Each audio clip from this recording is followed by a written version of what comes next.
Uh. Yeah. Uh. Salut les triathlètes, j'espère que vous êtes en forme. Aujourd'hui, on se retrouve pour un nouvel épisode du podcast. Et aujourd'hui, on va parler swimrun, ce sport qui combine course à pied et nage, le plus souvent en pleine nature. Et pour ça, on a invité Fergus Leleu, à 41 ans. Fergus, c'est un entrepreneur dans le jeu vidéo, mais aussi un passionné de sport qui s'est lancé un sacré défi, se qualifier pour les championnats du monde ETILE, l'épreuve ultime du swimrun. Et avec Fergus, on va passer en revue tout son parcours, comment il a appris à nager il y a quelques mois, ses premiers pas dans le sport, les défis qu'il a dû relever.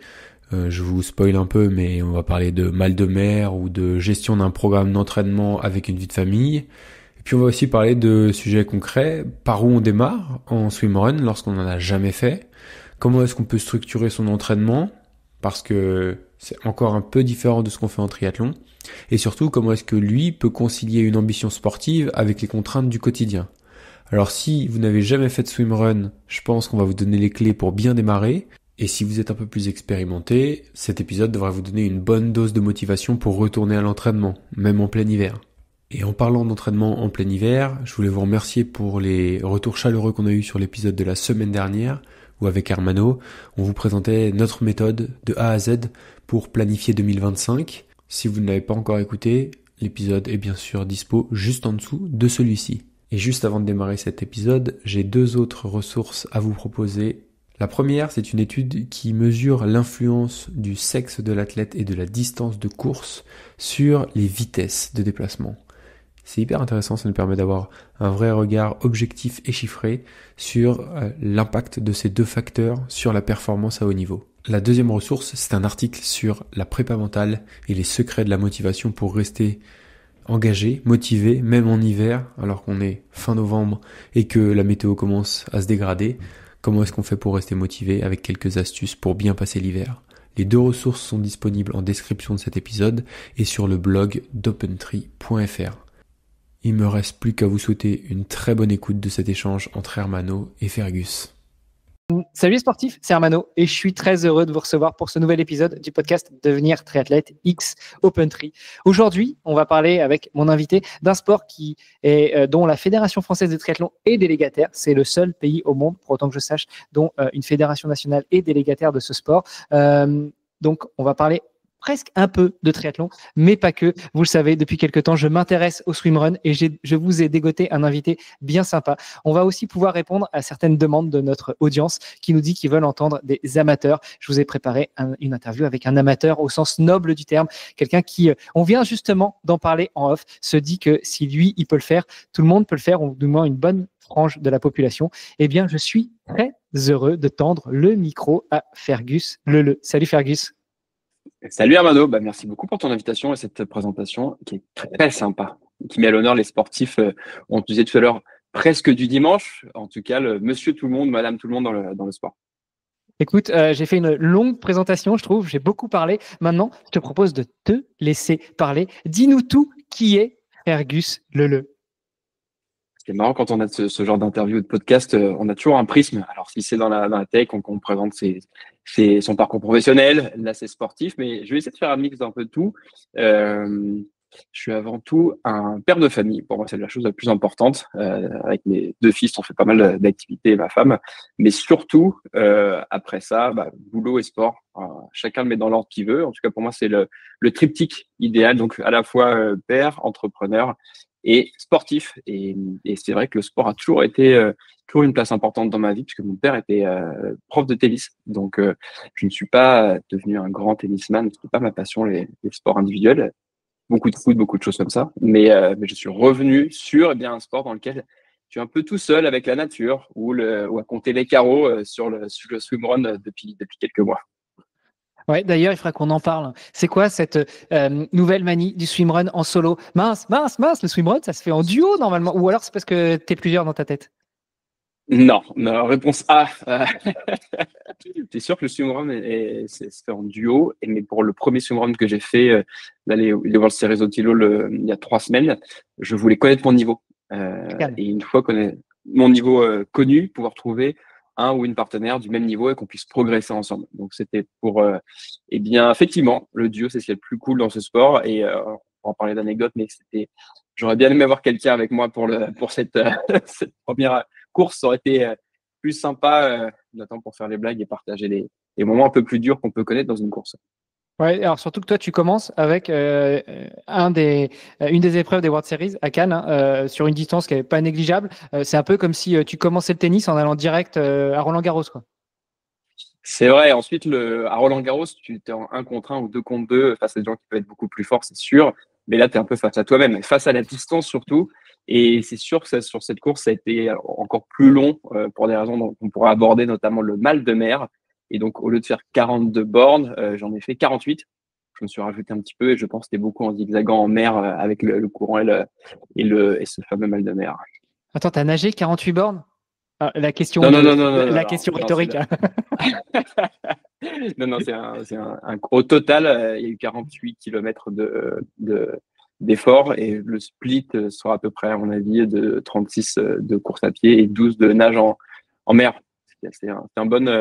C'est une bonne première. Pour une première, sachant que j'ai appris à nager le crawl il y a 4 mois et demi. C'était un bon lancement, c'est sûr. Mais je l'ai terminé dans les temps. Alors c'est pour ça qu'en intro, tu vois, j'aimais dire un amateur au sens noble du terme, mais qui est pas tout à fait à classifier dans les amateurs. Tu vois, c'est un peu comme Jaja, donc Jalabert, qui se met au triathlon il y a quelques années et qui fait son premier tri alors qu'il a appris à nager 3 mois avant, hein, et qui fait la gueule parce que comme il est sorti dernier de l'eau, bah, il fait que le deuxième temps vélo parce qu'il a pas réussi à remonter tout le monde. Donc franchement, Fergus, t'es pas un sportif du dimanche comme tout le monde, quoi. Non, c'est chacun. On est toujours le super Toujours le sport, con la de quelqu'un super d'autre, non, force, c'est pas ce que tu voulais dire. ouais, c'est la même idée, mais dans les performances, il y a toujours des gens plus forts que soi et il y a des gens plus forts que d'autres personnes, et ça qui est sympa. Et c'est vrai qu'on entend souvent dans les podcasts des gens des sportives extrêmement forts ou fortes, ou alors qui ont progressé extrêmement vite, et qui se comparent souvent aux autres. Tiens, je vais battre telle personne, je vais progresser. C'est la compétition qui les importe, mais plus dans le défi face à l'autre. Moi, ce qui m'importe, c'est plutôt de faire toujours mieux, mais par rapport à moi-même, et donc de progresser. Et c'est vrai que le but n'est pas d'être le meilleur. En tout cas, à mon âge, j'ai 41 ans, je serai jamais en solo ou en binôme, je serai jamais sur le podium global, par âge peut-être, mais pas au global. Mais en revanche, de toujours progresser, ça, c'est un vrai moteur pour moi. Alors c'est marrant parce que bon, on va dévoiler un petit peu.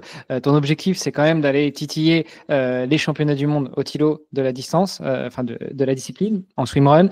Alors pour ceux qui connaissent pas, vous pouvez réécouter les anciens épisodes de Devenir triathlète. On en a parlé d'Otilo, mais on va encore en parler aujourd'hui. Mais du coup, j'entends à la fois que ce qui t'intéresse, c'est la performance face à toi-même, de toujours progresser, un peu de combattre contre toi-même. Le swimrun, c'est un sport de binôme. Tu as dit que tu voulais déjà faire un premier test, voir où est-ce que tu en étais, apprendre à progresser avant de trouver un ou une binôme. Ça aussi, c'est un sujet qu'on pourra aborder. Mais malgré tout, tu voudrais aller à Otilo, qui est l'Hawaï du swimrun. Donc, c'est une compétition au sens propre du terme. Donc, qu'est-ce que tu vas aller chercher à Otilo? Parce que ouais, qu'est-ce que tu vas chercher à Otilo? La distance, la compétition, le froid, les conditions? Parce que versus Cannes, tu nages un peu moins, tu cours un peu plus, mais qu'est-ce que tu vas aller chercher à Otilo? Puis après, on reviendra quand même sur ta présentation, parce qu'on est rentré direct dans le vif du sujet. Yes, c'est mythique. En fait, je trouve ça complètement incroyable cette course. J'en ai entendu parler il y a une quinzaine d'années, comme beaucoup d'entre nous, sur le reportage Intérieur Sport France 2. Ils présentaient cette course et à l'époque, peut-être Canal, ouais. Bon, en tout cas, à l'époque, je regardais cette émission avec mon père et on avait trouvé ça complètement dingue. Et c'était pour moi complètement inaccessible. C'est comme si quand tu vois Neil Armstrong poser le pied sur la Lune, tu te dis, putain, c'est incroyable. Tu peux pas te dire qu'un jour tu peux le faire. Et en fait, avec les années, en commençant à courir, à switcher des sports collectifs, foot, des sports de combat, vers des sports qui t'habillent moins, et donc les sports de ligne, j'ai fait mon premier marathon l'an dernier et je me suis rappelé après ce premier marathon de Paris, je me dis, tiens, mais ça m'ennuie de progresser uniquement dans la course à pied, de refaire 5 fois par semaine que de la course. J'aimerais mettre un sport en plus, natation, combo. L'étoile est revenue. Je me suis rappelé que de l'Otilo. Et je me suis dit, tiens, je vais regarder. J'ai commencé à creuser et vu qu'effectivement, il y avait tu pouvais faire l'Otilo, mais pas forcément les championnats du monde. Maintenant, il faut se qualifier. Il y a beaucoup trop de participants. Et donc, il faut gagner des points en World Series. Et donc, c'est ça. Moi, j'aime bien avoir des objectifs à plutôt à moyen terme et de me dire, OK, bah, mon golden goal pour les prochaines années sur la partie sportive, ça va être de progresser et de gagner assez de points sur une année pour pouvoir me qualifier à l'Otilo qui est course mythique. Et vraiment, pour moi, c'est dingue. C'est presque, ça aurait pu être un rêve d'enfant si j'avais entendu parler de ça plus tôt. Et donc, c'est un rêve d'adulte. Et donc, je me donne tous les moyens pour pouvoir y arriver. Bon, on a presque le même âge, hein, à 3 ans près. On peut presque dire que c'est un rêve de gosse parce que finalement, à notre âge, quand on regarde 15 ans en arrière, on était des gamins, non? C'est ça. C'est à peu près ça. C'est à peu près ça. Dire que maintenant, j'interviewe des sportifs de haut niveau qui ont l'âge de mon fils, c'est là qu'il prend une claque, en fait. C'est ça, c'est ça. Bah, il y a le parallèle qu'on avait vu, c'est dans d'autres sports, mais de se dire que pour nous, Zinedine Zidane, c'était quand on était petit et que nos parents nous parlaient de Maradona ou de Pelé, tu vois. Ouais. Donc oui, on est fait partie des anciens maintenant et plus des jeunes. Ouais, après, à la différence que Zinedine Zidane, quand on parle maintenant, moi j'ai un gamin, mon troisième, il a 15 ans, pour lui, ça reste une légende, quoi. Moi, tu me parlais, mais une légende vivante. Moi, tu me parlais, alors déjà, j'ai jamais été trop foot, mais tu me parlais de Maradona, de Pelé ou autre. À 15 ans, voilà, je savais pas trop qui c'était. Je pense que certaines légendes s'installent, même si on est des vieux croutons à 40 ans passés. Écoute, tout ça, ça m'amène justement sur toi, sur ta présentation. Revenons un peu en arrière. Tu nous as dit que tu as toujours eu un certain attrait pour le sport, déjà parce que ton père était tennisman. Mais comment t'en es venu justement à tout ça? Tu as 41 ans, tu as fait ton premier marathon à 40 ans, tu aurais pu attendre 42, hein, 42, 42, bref, Tout à fait. c'est la blague que font beaucoup de marathoniens quarantenaires. Comment t'en es venu à 40 ans à faire un marathon? Qu'est-ce qui s'est passé entre tes 2, 3, 4, 5 ans et 40 ans, ton premier marathon? Ben, j'ai toujours fait, comme je l'ai dit, énormément de sports, surtout des sports co, donc pas trop de tennis. C'était vraiment le foot, ma grande passion, et les sports de combat, donc beaucoup de... Non, ça c'est pas possible. On arrête. On parle pas foot Ouais, dans non. devenir triathlète. Non, c'est interdit. C'est une Tous les petite blague, c'est un chemins private joke. mènent au sport et tous les sports mènent à d'autres compétitions. Et donc, foot et sports de combat, du judo, de la boxe thaï, de la capoeira. Et finalement, avec les années, il y a certains sports qui t'abîment beaucoup. Et paradoxalement, pas tant les sports de combat, mais surtout les sports comme le foot, qui est beaucoup sur les appuis, te ruinent les genoux. Et donc, au bout d'un moment, je me suis dit qu'il fallait arrêter. C'est aussi le moment où mes enfants étaient jeunes, tu vois, jusqu'à 3 ans. Alors, je considère que les enfants sont trop fatigants pour pouvoir faire d'autres choses. Moi, j'arrivais pas à faire autre chose que bosser, m'occuper d'eux avec ma femme. Et donc, il y a eu un gros break sans sport. Et en janvier 2023, donc il y a presque 2 ans, deux de mes frères me disent tiens, bah, allez les gars, on se remet au sport et on se met un petit challenge. Toutes les semaines, on doit faire 30 minutes de course à pied, de gainage, de pompe, de ce que tu veux. Et pendant 6 mois, on se fait ça et chaque semaine, ça monte un peu plus. À la fin de chaque semaine, on regarde le compteur. Ceux qui n'ont pas atteint les objectifs doivent une pinte aux autres. Donc en plus, tu vois, si tu réussis pas, tu te mets une charge en plus pour te rendre la tâche plus difficile la semaine d'après. Ça sent le beer mile, ça. Ça sent le beer mile. C'était un peu ça. Donc finalement, on s'est jamais payé toutes les pintes qu'on se serait dû, mais ça m'a remis au sport, donc il y a 2 ans. Et en fait, ouais, la course à pied a été un beaucoup plus gros kiff que les tractions ou ce genre de choses de musculation. Et donc en fait, je me suis dit, tiens, mais au bout de 4 mois d'entraînement, je me dis, putain, mais je peux le faire. Je sens que je peux le faire. Il me faut me faire mon premier marathon là prochainement. Le prochain, c'est quand? Eh bien, c'est dans un an, c'est Paris 2024 à l'été, en avril. Et donc, go, je m'entraîne, donc je commence à m'entraîner, je fais un premier semi, et finalement, je fais ce marathon et j'y prends beaucoup de plaisir. Et c'est comme ça que le sport est revenu dans ma vie de manière intense. Donc, j'avais 4 entraînements par semaine. Et puis voilà, ensuite, suite au marathon, ce que je te disais, envie d'ajouter un sport de plus, donc la natation. Et puis, j'écoutais un podcast d'un de mes investisseurs, Jean de la Roche-Brochard, chez Climat, qui parlait de son entraîneur que tu as reçu aussi. Dis-moi que tu l'as écouté sur Dans les vestiaires chez moi, Jean, ou tu l'as entendu dans un autre podcast. Alors, Jean, je l'avais entendu, il poste tout le temps, il est dans plusieurs podcasts, mais en tout cas, le binôme Christophe et Jean, je crois que c'est chez toi que j'ai entendu. Ouais. Ouais, c'est chez moi, ouais. Et ben voilà. Ils sont venus il y a quelques temps. Et donc, je rencontre Christophe et j'entends parler de lui, je le contacte, il y a un super fit entre nous.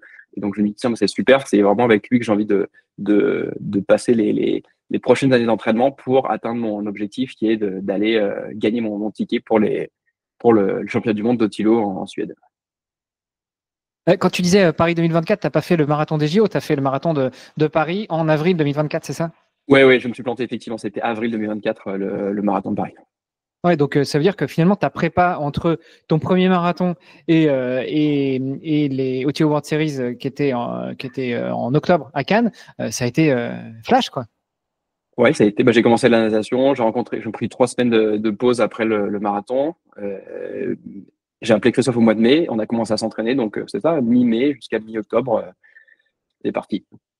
Waouh, écoute, félicitations. Comme je te dis, tu n'es pas tout à fait dans la case de ces amateurs. En tout cas, ceux qui nous contactent et nous disent qu'ils veulent entendre d'autres amateurs. Pour moi, tu es un extraterrien. C'est sûr que j'ai un bon front sportif. J'ai toujours fait beaucoup de sport. Donc, en dépit d'un break de 3 ans avec les enfants jeunes, ça a toujours été partie de mon quotidien. Par plaisir. Certains courent pour se vider la tête, d'autres pour battre les autres. On a tous une bonne raison de faire ou une mauvaise raison de faire du sport. En tout cas, moi, ça a toujours été un plaisir, ça fait partie de mon quotidien. Donc, oui, j'avais une bonne base. J'ai fait un bon marathon, ça me motivait pour faire plus. Mais c'est surtout l'envie j'ai une autre motivation, en fait, pour être très honnête. J'ai une sœur qui a une sclérose en plaques et donc elle a un gros handicap. Elle peut pas trop elle est très fatigable et ça lui arrivait tard. Elle a eu cette maladie qui s'est déclenchée il y a un peu plus de 8 ans. Et en fait, quand je le fais un peu pour elle aussi, tu vois, de me dire, quand tu as la chance de tout avoir pour toi, tu es en bonne santé, t'es pas con, tu as tes 2 bras, tes 2 jambes, ça serait un scandale de rester devant la télé à manger des chips. Et donc ça, c'est une grosse motivation aussi de me dire, OK, quand tu as la chance d'avoir ce que tu as, profites-en, et parce que la vie passe vite et j'ai pas envie d'avoir de regrets. Donc, quand quelque chose me motive, que ce soit le boulot, des activités ou le sport, je le fais à fond. Écoute, tu devrais écouter un autre épisode que j'ai publié l'année dernière, au moment du podcaston, Géraud Payot de Montabert, qui lui aussi a découvert sa sclérose en plaques vers 40 et quelques années, et qui fait pas mal de choses autour de ça, et aussi pour prouver que on peut faire du sport même avec une sclérose en plaques. Donc, je t'enverrai le lien, et puis tous les auditrices, tous les auditeurs qui veulent écouter ça, je vous invite vraiment à aller écouter. Écoute, intéressant. C'est marrant parce que tu disais que tu avais l'impression de t'être un peu abîmé, notamment avec les sports co, notamment avec le foot où ça tape pas mal, etc. Pourtant, c'est aussi une des objections qu'on fait notamment à la course à pied, c'est que ça tape aussi pas mal, ça abîme soi-disant les genoux. Alors moi, je suis pas tout à fait d'accord avec ça, mais toi, c'est quoi ton point de vue là-dessus? Quelle différence tu trouves? Parce que dans le foot, en fait, c'est le contact, c'est ça? Non, le contact, non. Tu sais, j'ai fait beaucoup de judo. J'ai commencé par le judo en CP. Donc, le fait d'apprendre à tomber, c'était une des premières choses qu'on t'apprend. Il n'y a pas de faire mal. Donc, c'est pas tant les contacts en foot. Le problème, c'est les appuis. Quand tu joues en 11 sur un grand terrain, ou demi-terrain à 7, ou en 5-5, où là, c'est que les appuis. Donc, c'est les chevilles et les genoux. Surtout les genoux qui s'abîment le plus chez la plupart des joueurs. Et c'est vrai que dans la culture foot, quand tu es en amateur, il n'y a pas de culture du renforcement, de la prévention des risques, en fait. Tu fais pas de renfort, jamais. Alors que quand tu te mets à courir, tu t'intéresses un tant soit peu au sujet et tu vois qu'il faut faire de la PPG, du renforcement musculaire régulier pour les genoux, pour les chevilles. Et donc, non, donc le foot, c'est vraiment les genoux qui ont trinqué. Alors qu'à l'inverse, avec la course à pied, il y a à la fois ce partage de la connaissance qui est beaucoup plus important, et sur la technique.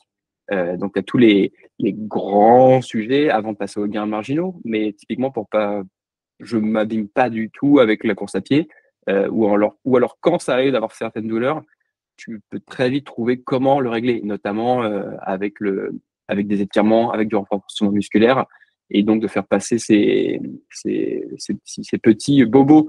Mais il y a pas j'ai pas l'impression, ça fait que 2 ans que je cours, mais avant je le faisais pour le foot, maintenant c'est pour la course, mais j'ai pas l'impression que ça abîme plus que ça si tu le fais bien. Et c'est un peu comme toute discipline.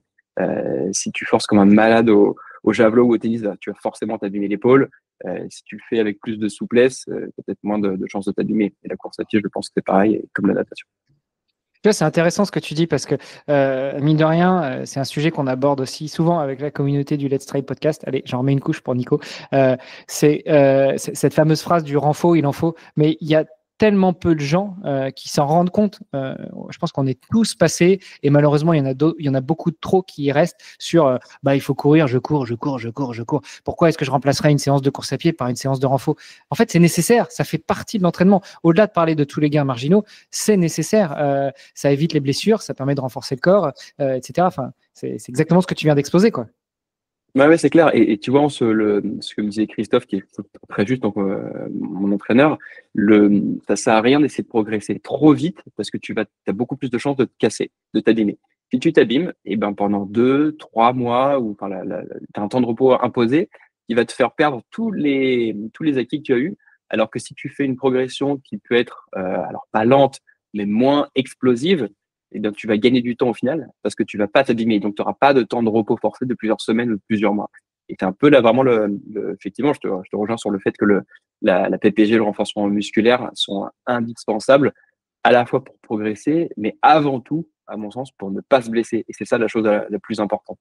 Ouais, et puis c'est aussi un moyen, comme tu l'as dit, de faire récupérer son corps. On peut se mettre 3, 4, 5, 6, 7, 10 séances par semaine, parce qu'il y en a qui font du bi ou du tri quotidien, mais à un moment, il faut quand même récupérer. Tiens, on reparle de l'épisode qu'on a publié il y a peu de temps sur la pause. Est-ce que on l'a fait, on l'a fait pas, on l'a fait active, passive, on l'a fait dans l'année, on l'a fait au fur et à mesure. Enfin bref, voilà, petit sujet. Gros sujet de la pause, mais ça, pour le coup, c'est vrai que moi, je prends 2 jours de récup. D'ailleurs, t'as combien de temps de récup, toi? Combien d'entraînements par semaine et combien de jours de récup? Écoute, ça dépend. Là, ça fait 18 mois que je suis en pause. C'est pas un Donc, c'est sujet. longue pause. Ouais. Mais non, mais pendant la préparation de mon défi, par exemple, la vraie grosse préparation qui a duré 9 mois, au début, je faisais 3 entraînements par semaine, vraiment au tout début. Et puis après, on est monté à 6 entraînements par semaine avec systématiquement un jour de repos. Et pour revenir sur un échange qu'on avait en off, un vrai jour de repos, c'est pas un jour où quand tu fais pas de sport, t'en profites pour mettre les bouchées doubles sur le boulot ou sur d'autres choses. Non, c'est un jour où tu coupes complètement parce qu'il y a aussi la coupure mentale à voir. Bref, c'est un long sujet. Donc moi, j'étais plus sur 7 entraînements, mais avec 6 jours sur 6 jours. Donc il y avait un bi-quotidien. Et puis après, on n'a pas vraiment fait de coupure pendant ces 9 mois, mais j'ai eu un petit rhume une fois qui m'a obligé à couper pendant une semaine. Mais voilà. Après, ça, je pense que ça dépend des objectifs, ça dépend aussi du sport qu'on pratique, et puis ça dépend des capacités qu'on peut avoir. Enfin, quand tu fais du judo, à moins d'être à un certain niveau, c'est difficile de s'entraîner 7 jours par semaine, ou 6 jours, ou 5 jours. En général, tu es tributaire de ton club ou des clubs dont tu fais partie. Là où sur du sport individuel, comme la course à pied, comme la natation, voire même comme le foot aussi, où tu peux aller taper la balle tout seul, c'est différent. C'est une question d'infrastructure aussi. C'est sûr. Et puis d'objectifs. Qu'est-ce que tu veux? Est-ce que tu cours 5 km par jour, ou tous les 2 jours, 2 fois par semaine pour t'entretenir ou parce que tu as envie de passer du temps en extérieur? Ou est-ce que tu veux progresser avec un objectif en tête sur les prochaines courses? Et dans ce cas, oui, tu t'entraînes plus, mais tu dois adapter ton repos. Et c'est vrai que pour moi, c'est hyper important dans tout ce que je peux entreprendre, boulot ou sport, mais de comprendre les choses. Une fois que tu comprends, que tu as pris le temps d'analyser ce qui a marché, ce qui n'a pas marché chez les autres personnes, de voir quelles sont les grandes tendances. Alors, ça veut pas dire que c'est des vérités absolues. On sait que la recherche change tous les 6 ans, le paradigme évolue. Mais en tout cas, ouais, d'essayer de comprendre quoi faire pour progresser sans se blesser et continuer toujours de s'améliorer. Tu parles de boulot, ça tombe bien. Il y a des parallèles, je pense, à faire aussi là-dessus. Toi, tu es entrepreneur. Tu as toujours été entrepreneur ou tu as été à un moment salarié de l'autre côté de la barrière? Non, j'ai été des 2 côtés de la barrière. C'est ma 2e boîte. J'ai été salarié entre les deux. J'ai toujours évolué entre soit ce qu'on appelle des scale-up, donc des startups qui grossissent très vite, ou des grands groupes. Et typiquement, ma première expérience pro, c'était dans à Kensington, donc un quartier un peu cool de Londres, un petit bureau avec 3 personnes. Ça devait être 15 mètres carrés, 3 personnes, et c'était Betclic. Et aujourd'hui, une énorme boîte. Petite boîte. Ça m'a donné le goût de l'entrepreneuriat, de me dire c'est possible, tu vois, d'avoir des modèles, tu vois, de se dire ok, dans le boulot, tiens, une toute petite boîte avec 3 personnes, un petit bureau peut devenir quelque chose d'énorme. Dans le sport, de voir des personnes accomplir des performances hallucinantes. Un Nautilo, c'est 65 km de course à pied, 10 km de nage en Suède avec une eau glacée. Tu dis, OK, c'est possible. Et il y a des femmes, il y a des hommes, il y a des jeunes, il y a des vieux. Est-ce que je suis dans les jeunes, dans les vieux? C'est un autre sujet. Mais, mais en tout cas, te dire, OK, il y a des. C'est Ça possible dépend du de se point de rendre vue, compte comme que c'est toujours, possible. hein. Ça dépend Bien qui regarde, hein. sûr. Si c'est ton gosse, c'est un vieux. Si c'est Christophe, oh, allez, on pense à toi, Christophe. T'es plus jeune. Voilà, Christophe Exact. Yamas, pour ceux qui se posent la question, on en parle depuis tout à l'heure. D'ailleurs, comment est-ce que tu prends contact avec lui? Ces gens qui te disent, tiens, appelle Christophe. Est-ce que tu fais comme lui une recherche sur le net et puis tu vois qu'il y a un mec qui a l'air sympa et que ça peut marcher? Comment tu le contactes? Et Non, pourquoi? Christophe, en fait, pourquoi? Bah alors, effectivement, après le marathon d'avril 2024, je me dis, tiens, bah, j'ai envie de passer à la nage et donc de passer au swimrun. Je peux pas le faire dans mon coin tout seul. Et donc, il me faut un entraîneur. Et coup de bol, je vois quelques jours après cette décision, je vois un post de Jean qui fait les mérites de son entraîneur. Je me dis, bah, parfait. Jean est à bloc sur le sport. Il a énormément progressé au cours des derniers mois, des 12-18 derniers mois. Ça veut dire que c'est du travail sur le long terme avec pas de blessure, mais des résultats. Donc super, je vais prendre contact avec Christophe, je l'appelle, super fit et on commence à décider de s'entraîner ensemble. Bon, et t'en es là où t'en es quelques mois après, donc avec un premier test sur le Tilo à Cannes, et puis avec en ligne de mire les championnats du monde au Tilo. C'est pour quand? Est-ce que tu fixes ça pour tes 45 ans? On se fixe tous des milestones à la con sur une date limite. C'est pour quand? C'est vrai. Non, j'ai pas de date. Je sais que c'est par rapport à moi, donc je fais le maximum possible dans ce que je peux donner. Tu vois, aujourd'hui, je fais 6 entraînements par semaine. Essayer d'élever à 5h30 plusieurs fois par semaine pour pouvoir pas prendre forcément trop de temps sur ma pause déjeuner, le faire que 2 fois par semaine et le reste très tôt le matin. Donc non, c'est déjà un assez gros challenge de dire je vais mener à bien ce front du sport en parallèle de ma vie de famille, en parallèle de mon boulot. Et donc, non, je me donne pas de date. Le but, c'est d'y arriver. Le comment, en quelle année, c'est pas un sujet pour moi. Je ferai le maximum et je peux pas m'imposer de risquer de me blesser ou de me frustrer avec un second objectif qui serait celui de le faire très vite. Alors qu'en fait, j'ai envie de l'atteindre, cet objectif. C'est déjà quelque chose de pas mal pour un sportif du presque dimanche. Ouais, et puis surtout que, alors, c'est pas une loterie comme sur le Norseman. En revanche, c'est une qualification et la qualification, ça dépend de toi, évidemment, mais ça dépend aussi des autres parce que parfois, tu peux être au top de ta forme, avoir fait la meilleure préparation possible, être à ton pic de forme, et puis ce jour-là, il y en a un autre qui a un pic juste un petit peu plus élevé que le tien, et puis du coup, ça passe pas, quoi. Enfin, un ou des autres. Justement, un ou des autres. Toi, tu veux y aller tout seul à Otilo? Tu veux y aller avec un binôme, avec une binôme, même si on a déjà survolé le sujet tout à l'heure? Alors déjà, tu ne peux pas aller à l'Otilo tout seul, ou alors c'est en tant que photographe ou reporter ou organisateur. Donc non, l'Otilo, c'est en binôme, contrairement au World Series où tu peux participer en solo ou en binôme. Donc non, l'objectif, moi sur cette première course, ça avait été à Cannes de voir mon niveau et de pouvoir trouver un ou une partenaire pour pouvoir justement s'entraîner à deux, progresser ensemble et aller décrocher ensemble une qualification pour les championnats du monde. Donc, tu es ouvert, homme, femme, pour le binôme, ou statistiquement parlant, tu partirais plutôt sur un profil?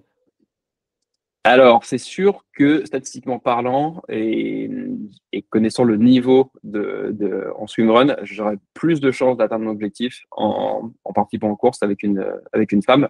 Ensuite, c'est vraiment un niveau le sujet est surtout au niveau des performances. Trouver quelqu'un qui est au même niveau que moi, qui a progressé. Mais forcément, vu mon âge, je peux pas oser prétendre à battre des mecs comme Hugo ou la Team Kebab qui ont des scores complètement dingues. Ce genre de personne qui fait déjà le marathon en moins de 2h30. Bon, ça pose le cadre. Donc non, c'est sûr que dans l'idéal, je pense que mes meilleures chances pour accéder au championnat du monde, c'est de faire un binôme mixte. Donc ce serait la priorité de la recherche effectivement. Bon, bah, du coup, on en profite, hein, on sort l'hygiaphone et puis un petit appel à toutes les femmes qui veulent se tester au swimrun ou qui sont déjà des swimrunneuses et qui cherchent un binôme masculin pour monter une équipe mixte. Bah, contactez-nous, contactez directement Fergus. On mettra toutes les infos pour contacter Fergus dans les notes de l'émission. J'avais une question sur la préparation parce que tu nous as dit que tu as commencé à nager le crawl il y a quelques mois, justement, après ton marathon de Paris. Christophe, c'est un secret pour personne, il est à Aix-en-Provence. Toi, tu es en région parisienne. Comment tu fais pour apprendre le crawl avec un entraîneur qui est à 1000 km de chez toi? C'est sûr. En fait, avec Christophe, on bosse pas la technique natation. On peut pas, techniquement étant aussi éloigné physiquement. Donc, Christophe me fait les plans d'entraînement sur le type de séance à travailler. Est-ce que c'est VO2? Est-ce que c'est 5000 mètres non-stop? Et en revanche, c'est à moi à bosser la technique. Donc, je demande à des personnes de me filmer en bassin pour voir qui pêche. Je peux les envoyer à Christophe qui commente et qui me donne des actes d'amélioration. Je regarde aussi beaucoup de vidéos sur Instagram ou YouTube pour voir quel est le beau geste, quel est le bon stroke, justement, et progresser comme ça. Et en plus de ça, c'est vrai que les premières semaines, j'avais pris en plus de Christophe, j'avais pris un entraîneur en bassin qui me donnait des cours sur la technique. Donc ouais, c'est un vrai investissement personnel et en temps et en entraînement de se dire ok, comment est-ce que je fais pour atteindre mon objectif. C'est de l'investissement en temps, deux, investissement financier aussi. Donc c'est vraiment quelque chose que j'essaie de mener à bien sur tous les fronts, mais justement avec Christophe en entraîneur, il peut me renseigner sur pas mal d'autres personnes qui peuvent me guider dans cette progression, même si on est à distance. Bah, tu vois, là-dessus, c'était une question qui n'était pas forcément orientée, mais il y a Pierre Tortereau qui travaille beaucoup sur la natation sensorielle. Et lui, il est à Bordeaux, je crois. Et même à distance, il arrive à entraîner, à guider des athlètes. Épisode 355 du podcast, si tu veux aller l'écouter. Et puis, tu veux le contacter de notre part. Quelle mémoire. Merci beaucoup, j'irai l'écouter et le contacter. Bon, je triche un peu, j'ai regardé pendant que tu me parlais. Mais c'est vrai que Pierre, justement, est très fort pour ça parce qu'il arrive à accompagner des athlètes, même des triathlètes qui ne savent pas forcément super bien nager le crawl et qui deviennent d'assez bons nageurs. Alors forcément, quand on apprend à nager un peu tard, c'est difficile de devenir un excellent nageur comme Hugo qui excelle en swimrun, mais Hugo Tormento. Mais en revanche, se sentir bien et sortir sur des temps de 1,15 au 100 mètres, c'est déjà pas mal, quoi. Quand on part de loin. Ça, c'est sûr. Tu parles de une 15. Bon, j'en suis encore loin. C'est pas grave. On en reparlera dans quelques mois. Après, une 15 sur 15 bandes de natation, ça se défend quand même. C'est très beau, surtout en mer. Hein. On ne pousse pas de la même manière en mer, ni dans l'océan, versus la piscine. Rien à voir. Ouais, mais la densité est moindre, donc tu flottes un peu mieux. Oui, ça compense. Est-ce que ça compense complètement? Je ne sais pas. Et d'ailleurs, un point qui a été un peu compliqué, pas très compliqué, mais en fait sur cet otilo pour moi, c'était le mal de mer. Je m'en étais rendu compte pendant l'entraînement. Mais c'est horrible. C'est horrible d'être malade en mer et de devoir nager en plus et sur des distances aussi longues. C'est terrible. Donc tu vois, ça c'était, je pense, que c'était ma plus grande victoire perso de me dire ok, je suis allé au bout en dépit de ça parce que quand t'es en mer, t'es malade, c'est horrible. Tu sors de l'eau et t'es rincé, t'es pas bien et tu continues à courir, tu donnes jusqu'au bout. Donc c'était vraiment quand on parlait tout à l'heure de dire ok, je donne le meilleur de ce que je peux et je progresse toujours plus par rapport à moi. Et si un jour j'arrivais à battre les meilleurs, je m'arrêterai pas là. Je continuerai à progresser pour atteindre le maximum de ce que je peux faire. Mais oui, donc là sur cette course, le mal de mer a été dur et donc justement, j'imagine que d'autres personnes ont ce genre de problème. J'ai trouvé avec Christophe l'hôpital militaire de Brest, qui est un des seuls au monde qui propose des séances. Donc, c'est 10 séances, donc 10 fois une journée. Donc, tu peux proposer 2 semaines de travail en remote ou de faire ça pendant les vacances et d'aller bosser à Brest et de faire sa pause déj à l'hôpital militaire pour justement, ils ont une méthode pour faire passer le mal de mer. C'est normalement pour les marins ou les sportifs. Coup de bol, je cochais une des 2 cases. Et donc, l'objectif est d'arriver à faire passer ce mal de mer. Et je pense que sur le temps que j'ai fait en natation, il aurait été énormément amélioré si j'avais pas été aussi malade en mer. C'est intéressant ce tips que tu donnes. Et ce stage, c'est 10 jours consécutifs ou c'est 10 jours éclatés sur une période que tu choisis? Non, non, tu peux l'éclater en autant de fois que tu veux, en 10 fois maximum. Et Ouais. donc là, moi, je vais le faire. Je commence les 5 premiers jours au mois de mars. Donc, je vais, pendant les vacances des enfants, ma femme qui va garder les enfants à la maison et je vais me faire une petite semaine à Brest, bosser la journée. Et à l'heure du déj, j'irai faire ça. Ça n'a pas l'air très marrant, hein, quand ils m'ont expliqué la méthode. C'est des séances qui peuvent, une des séances, par exemple, c'est de te dire, OK, on te met sur un petit tabouret qui tourne, on te fait tourner à fond pendant 20 minutes. Et en même temps, tu as les yeux ouverts et tu regardes une boule à facettes qui tourne dans le sens inverse. C'est ce genre de choses. On va te pousser. Il te conseille de rester une demi-heure sur place après la demi-heure d'exercice parce que c'est vraiment très, très compliqué. Et ils fournissent le sac qui va avec, non? C'est comme dans Taxi, tu vomis que quand tu descends de la voiture, c'est ça? C'est possible. Je te raconterai en off après ces 2 fois 5 jours. Ouais, ça me rappelle un peu des entraînements d'astronautes. Tout à l'heure, tu disais, c'est pas parce que tu vois Neil Armstrong marcher sur la Lune que tu te dis que tu vas y aller ou que tu vas pouvoir y aller. Bon, il y en a un, notamment un Français qui l'a fait, mais les entraînements, et puis il a été sur la Lune à 40 ans, quoi. Ouais, c'est Enfin, dingue. Mais tu dans vois, l'espace. dans l'espace, c'est ça ce qui est incroyable dans le sport et dans la nature humaine, tu vois, c'est on, on a tous quelque chose d'une part d'inné. Ok, j'ai un corps qui me permet d'être très bon dans telle ou telle discipline ou dans la réflexion sur tel ou tel sujet. Mais ensuite, c'est le travail que tu vas mettre derrière. Et donc, c'est compliqué quand t'as pas envie, quand on te force à faire des choses. Je pense notamment malheureusement à beaucoup de sportifs des années 80 en Russie où là, il fallait le faire pour la gloire de la nation, que tu aimes ou que tu n'aimes pas ton sport. Mais en dehors de ça, dire, OK, je peux dépasser mes limites et atteindre le maximum de mon potentiel par l'entraînement, par le travail, par cette volonté. Et ça, c'est quand même assez beau de dire qu'on peut le faire à tout âge. Tu vois, j'entendais parler d'un homme de 100 ans qui s'était mis à courir et qui avait battu le record du monde du 100 mètres dans sa catégorie d'âge. Ils n'étaient pas beaucoup à concourir. Mais quand même, il avait progressé. Tu vois, il avait commencé à 99 ans. Pendant un an, il a bossé, puis il a battu le record. Donc c'est sûr que quand tu pars de zéro, tu vas forcément progresser. Mais si tu te donnes un objectif sur le moyen et long terme, tu sais que tu vas jusqu'à un certain âge. On a encore toi et moi, même si on est plus si jeune que ça. On a encore pas mal de décennies de progression possible et c'est ça qui est génial. Et ce qui est beau, c'est que c'est pas que du sport, enfin, c'est pas que du physique, c'est aussi le mental. Est-ce que j'ai envie de le faire?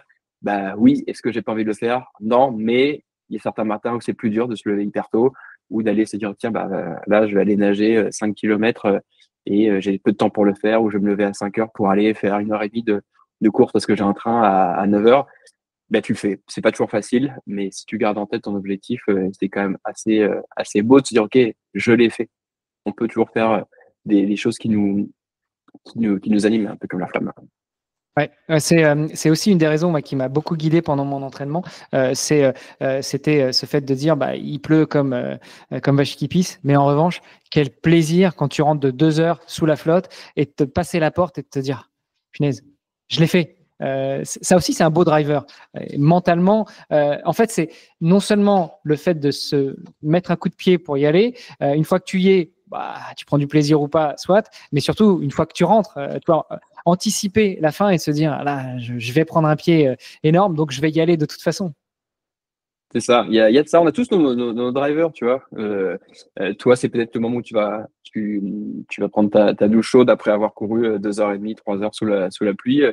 Ou alors c'est ton objectif. Ok, j'ai un objectif, je sais que c'est celui-là, c'est là où je dois aller. Et donc, quoi qu'il arrive, je vais faire les efforts qu'il faut les jours où j'ai envie, les jours où j'ai pas envie aussi.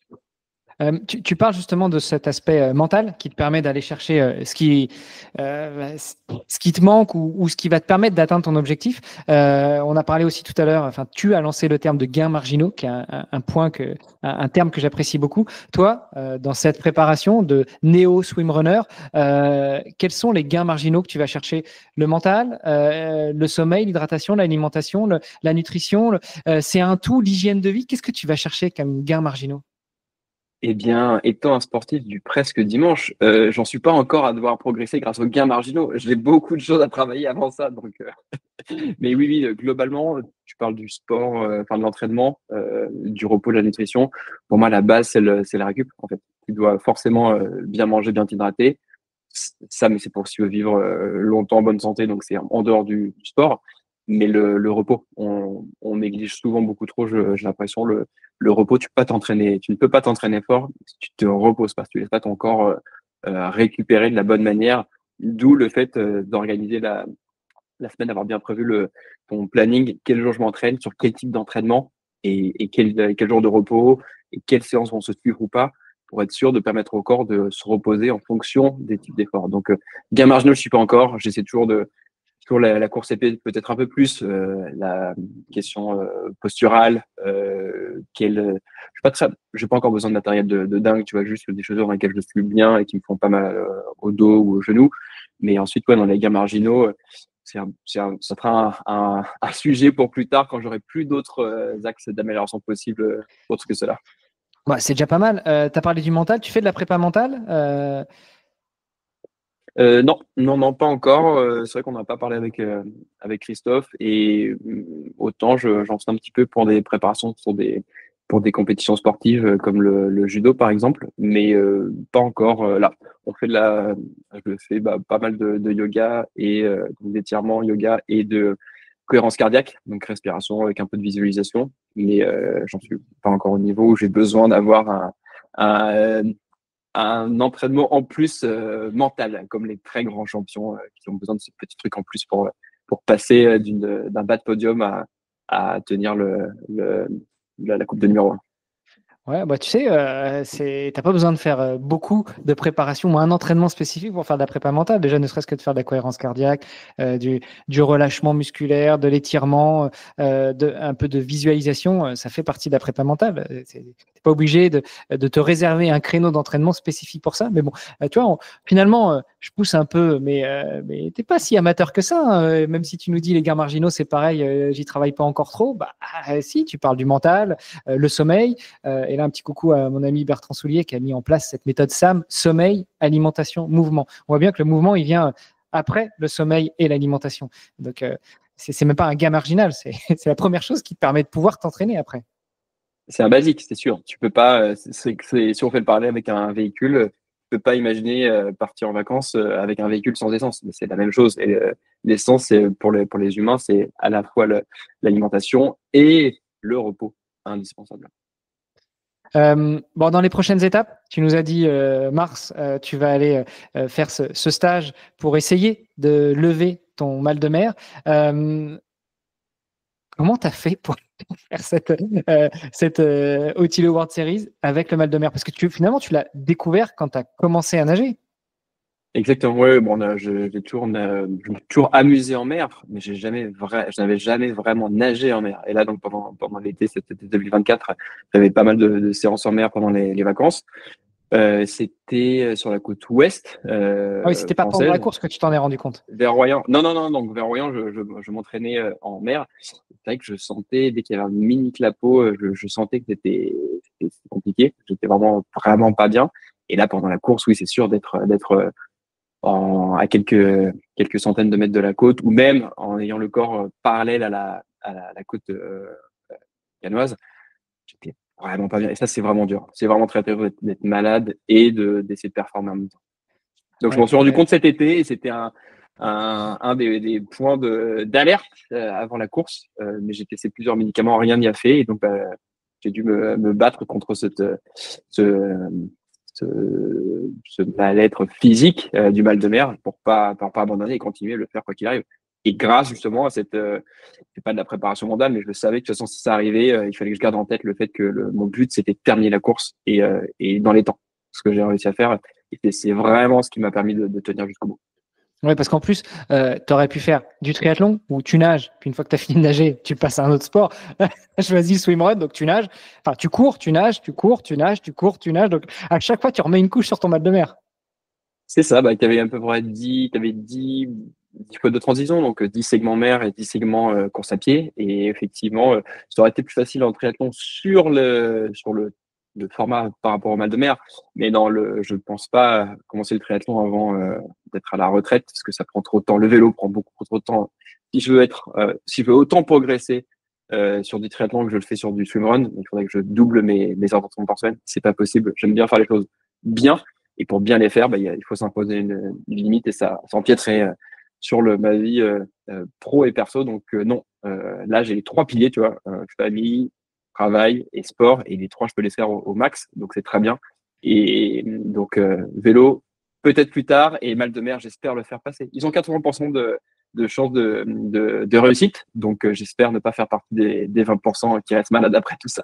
Ce serait bien ma chance, moi qui suis poisseux en ce moment, je pourrais faire partie des 20%. Mais heureusement, j'ai pas le mal de mer.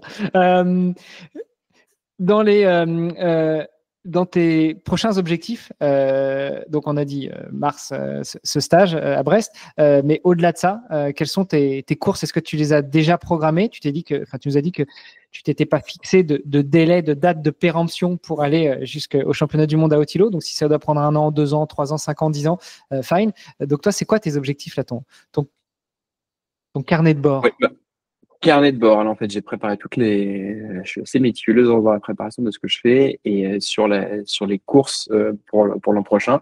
J'ai déjà listé celles que j'allais faire et donc il y en a 4 qui vont démarrer avec Uto en Suède le 7 juin. Donc là, ça va être un petit 27 de course à pied et 5 de nage avec un petit D+ à 130. Et tout l'été prochain, en fait, depuis juin jusqu'à Cannes en octobre, j'en ai les 4 courses et donc enchaîner sur ces différents swimruns avec pour objectif d'avoir si possible fait passer le mal de mer. Ça sera pas disqualificatif. Si je l'ai encore, je concourrai quand même. 2, d'avoir trouvé un ou une binôme mixte pour justement nous préparer en vue j'espère des championnats du monde qui, même si je me fixe pas de date, j'aimerais y arriver le plus tôt possible. Donc, si dès 2025, on a atteint assez de points, le but est d'arriver à les faire en 2026, c'est sûr. Donc, je me mets pas une pression de malade en disant c'est ça ou c'est rien, mais je fais tout pour y arriver pour que dès 2025, on ait assez de points pour aller atteindre le Graal, qui est d'aller faire au Haut-Îlot en 2026. Ce sera vraiment le golden goal. Écoute, c'est un beau projet. Excuse-moi, voilà, mon fils qui rentre, donc mon ado de 15 ans. Donc ça sonne, ça claque les portes. Je m'amuserai à faire du montage. Du coup, j'ai perdu ma question, mais donc Haut-Îlot, voilà. Tu parlais du programme sur 2025. C'est quoi les prochaines échéances? Ouais, les prochaines échéances. Donc tu nous as dit. Et justement, oui. Donc toi qui aimes tout noter, qui est un homme de stats, qui est un homme de programmation, etc. C'est quoi la règle pour se qualifier à Haut-Îlot, pour mettre les points, pour gagner les points, qu'on soit en solo, en binôme mixte, en binôme pas mixte, parce que là, ton objectif, on l'aura bien compris, c'est de te qualifier et d'aller à Haut-Îlot, donc avec un binôme mixte. En revanche, d'ici les 4 prochaines courses, est-ce que tu peux concourir seul et faire des points pour cette qualification? Est-ce que tu peux concourir en binôme masculin et faire des points pour un binôme mixte? Enfin, comment ça marche? Oui, alors j'ai bien regardé toutes les règles qui étaient lancées sur le site et j'ai même contacté les organisateurs pour préciser les points qui étaient pour moi pas assez clairs. Donc j'ai toutes les règles, je peux vous partager ça. En gros, tu as 2 types de courses qui donnent des points pour les championnats du monde. Il y a les courses officielles, les World Series, pour lesquelles tu as les binômes hommes-femmes mixtes et solo hommes-femmes. Donc dans chacune de ces 5 catégories, pour chacune des courses, le premier binôme ou le premier en solo gagne 60 points. Numéro 2, 58 points. Numéro 3, 56. Et tu descends 2 points de moins à chaque fois en fonction de ton ordre, que tu sois en solo, homme, femme, mixte ou binôme. Et ensuite, tu peux gagner. Donc ça, c'est 60 points pour le ou les premiers. Tu as les Merit Race sur le format long. Ils sont validés par Haut-Îlot, mais là où où les premiers ont 30 points, donc 2 fois moins de points. Donc et c'est des courses qui sont souvent beaucoup plus longues. Typiquement, les Gorges du Verdon, au mois de mai, tu as 51 km de course à pied, 12 de nage, avec un gros D+, à presque 1900. Donc, Et on rappelle, le D+, il est uniquement sur la course à pied, parce que la natation, c'est plat. Donc, les 1900, c'est que sur la course à pied. C'est pas ce que dirait un flat earther, mais oui, normalement, oui. Si tu crois que la Terre est ronde, ça reste plat, toujours. Donc ouais, donc là maintenant la stratégie c'est vraiment pour moi de miser sur les courses World Series et dans les faits, puisque ta question portait sur les règles, donc là sur l'attribution des points. Et en fait à la fin de l'année, chacun des deux, donc tu postules à 2 en fin d'année, tu as dit ok j'ai tant de points que j'ai fait tout seul ou à 2 et que tu peux avoir changé de binôme pendant l'année ou concourir tout seul toute l'année et trouver une autre personne qui était en solo ou en binôme tu dis, OK, à nous deux, on a tant de points, donc tu postules avec ton binôme pour les championnats du monde. Et là, ils font la somme des 2 points que tu as pu gagner comme tu veux en binôme ou solo. Et c'est ce binôme qui postule avec la somme de points qu'il a fait et qui te donne le droit de décrocher ta place pour le Tilo. Bon, alors, si tu es en solo, ça se comprend assez bien. Donc, si tu concours en solo sur des World Series, tu fais 60 points si tu es à chaque fois premier. OK, ça se comprend. Après, tu candidates avec ton binôme. Toi, tu as fait 60, lui a fait 60. On a 120 sur une course. OK. Mais si tu concours en binôme sur les World Series et que comment ça se passe le split des points? Admettons, on concourt tous les deux, on gagne à Cannes, on fait toi 60, moi 60, et donc après, indépendamment, on peut y aller, ou c'est 60 pour le binôme et après, on split 30-30? Non, ça nous fait 60 chacun. Et donc, tu peux ensuite utiliser tes 60 points pour aller avec une autre personne, par exemple, si la personne avec laquelle tu as concouru au début veut pas le faire ou est pas dispo par vacances. Non, tu gagnes. Le binôme gagne 60 points chacun. Et à la fin de l'année, tu accumules tous les points et une autre personne va accumuler aussi tous ses points. C'est la somme qui t'emmène. Et donc, c'est sûr que les binômes femmes, c'est beaucoup plus simple d'y aller. Je regardais typiquement à titre indicatif sur les courses de 2024. T'as des courses où les femmes étaient que 11 à participer. Donc, même si tu finis dernier, tant que tu es dans les temps, en finissant 11e, tu as 40 points. Et donc, c'est comme, tu as beaucoup plus de chances en étant soit en concourant, en gagnant des points en tant que femme et te mettant en binôme femme ou en binôme mixte. Et donc, ça fait aussi partie de ma stratégie de dire j'ai beaucoup plus de chances d'atteindre mon objectif en étant en binôme mixte. Donc, voilà. Ouais, et potentiellement avec une femme qui a déjà 400 points et toi, tu en as 60. À vous deux, ça vous fait 460, plus que d'avoir le même nombre de points que la femme pour doubler les points dans le binôme, c'est ça? Oui, ensuite, une course, c'est quand même l'objectif, il est double. C'est sûr que c'est d'aller à l'Utilo, mais c'est de prendre du plaisir dans la course. Et donc, de trouver une personne avec laquelle on est le même niveau. Et donc, pas forcément le même niveau aujourd'hui, mais que au regard de ce que pourraient nous dire nos entraîneurs respectifs, ou si on a le même, c'est OK, aujourd'hui, vous êtes là, toi et lui ou toi et elle, là pour la course qui a lieu dans 6 mois, dans 9 mois ou pour les championnats du monde. Votre marge de progression à tous les deux, elle est là. Et donc, avec telle personne, tu auras le même niveau dans un an, par exemple. Et c'est ça le critère de recherche pour moi. C'est-à-dire que c'est pas juste de trouver, de soudoyer la championne du monde pour lui dire, s'il te plaît, mais gagne tous les points. Et ensuite, même si j'ai jamais rien gagné, aucun point, avec tous les points que tu auras accumulés, on pourra gagner. Non, on pourra participer. Non, c'est pas le but. Le but, c'est de remporter ces points de manière fair. Donc, mettre toutes les chances de mon côté, mais ensuite de le faire de manière fair pour pouvoir être fier d'avoir décroché mon titre et surtout qu'ensuite, pendant la course, on soit au même niveau et qu'on puisse courir ensemble et qu'il n'y ait pas un qui soit bien meilleur en natation ou en course à pied. C'est une course en binôme, mais c'est ça qui est sympa, c'est d'avoir quelqu'un à ton niveau. Ouais, mais tu vois, la question, je la posais parce que typiquement, si tu prends une course où il y a 11 femmes et en revanche, tu dois avoir 100 ou 200 hommes ou binôme hommes, donc potentiellement, même si vous avez le même niveau, et le même niveau sportif, je veux dire, il y a plus de chances que la femme, elle, marque la totalité ou un petit peu moins de points, là où l'homme qui aura le même niveau que la femme sera au milieu ou en fin de classement et donc potentiellement marquera moins de points, tu vois. Parce que c'est sûr que si tu prends l'homme qui marque le top de points et la femme qui marque le top de points, il y aura quand même potentiellement un écart. Mais bon, c'est des petits points règlements qui, je pense, peut intéresser aussi notre audience. Et pour aller à Otilo, qu'on soit binôme homme ou binôme femme, parce que tu l'as dit, ce n'est pas ouvert au solo. C'est combien de points en moyenne? J'imagine que c'est mouvant chaque année. C'est comme le marathon de New York. Au début, ils te disent que dans ta catégorie d'âge, tu peux y accéder à partir de.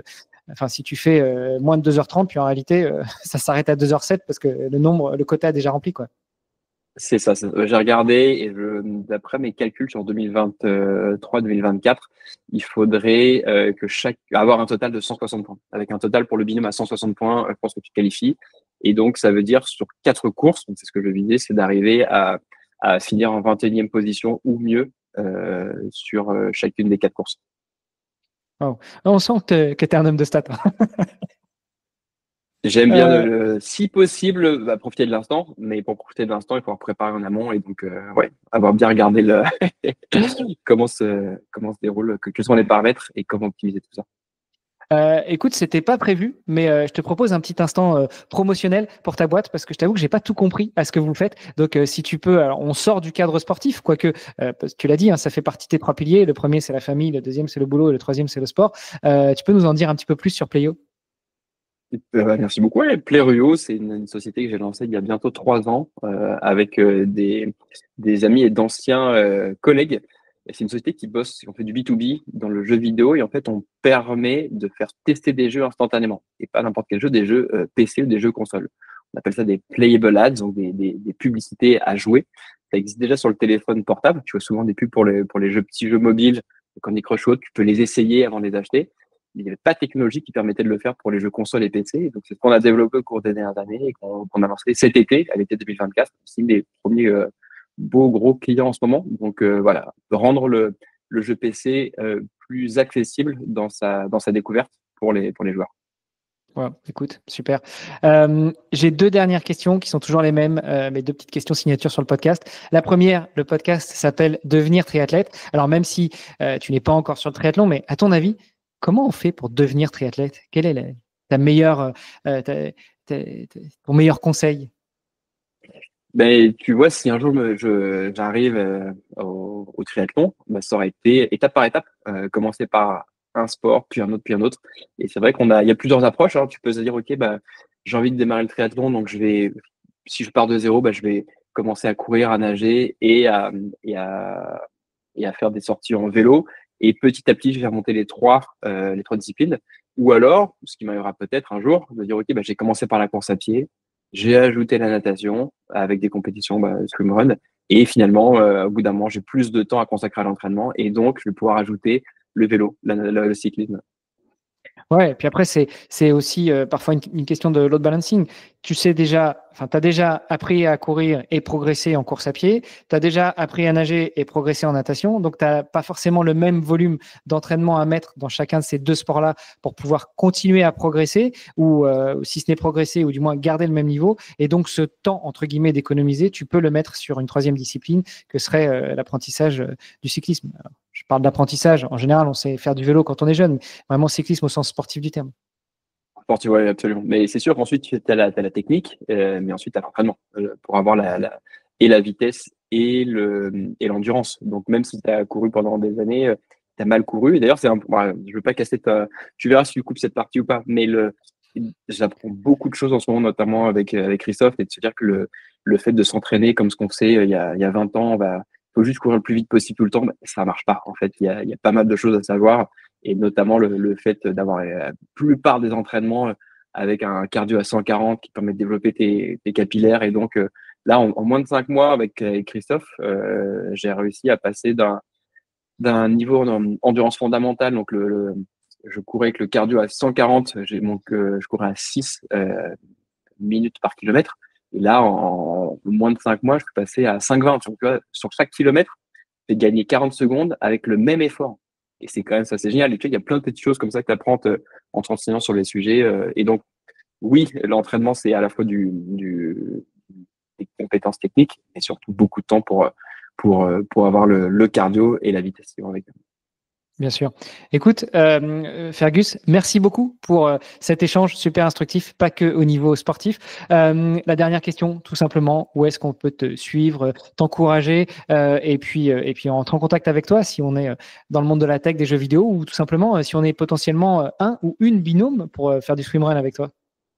Ça serait top. Merci beaucoup. Sur LinkedIn, c'est mon réseau préféré pour communiquer. Donc, Fergus Leleu, Fergus, espace Leleu. Et je rebondis là-dessus sur les autres moyens de communication avec Christophe. On s'est dit qu'on allait créer une équipe une fois que j'aurais trouvé un ou une binôme mixte. Et donc, à partir de ce moment-là, on pourra chercher des sponsors. Et donc, pour ça, qui dit sponsor dit communication. Et donc, on pourrait créer peut-être un Instagram ou autre pour pouvoir partager les progrès et se faire offrir toutes les courses. Effectivement, ça serait pas mal. C'est quand même un budget de s'entraîner avec un gros niveau, à la fois sur pas tant le matériel, une fois que tu es équipé, ça va, à part les chaussures qui tiennent pas plus de 2000 km, mais surtout les déplacements, tu vois. Surtout que moi, je ne prends pas l'avion, je le prends que à titre professionnel. Mais à titre perso, je ne prends plus l'avion là depuis 2 ans. Donc, ça veut dire qu'aller en Suède, c'est du temps. Et le train coûte beaucoup plus cher que l'avion, comme on le sait, malheureusement. Et puis surtout, quand on est entrepreneur, le temps, c'est de l'argent. Et si tu mets ce temps-là dans le sport, tu ne mets pas sur les deux autres piliers que sont le travail et la famille.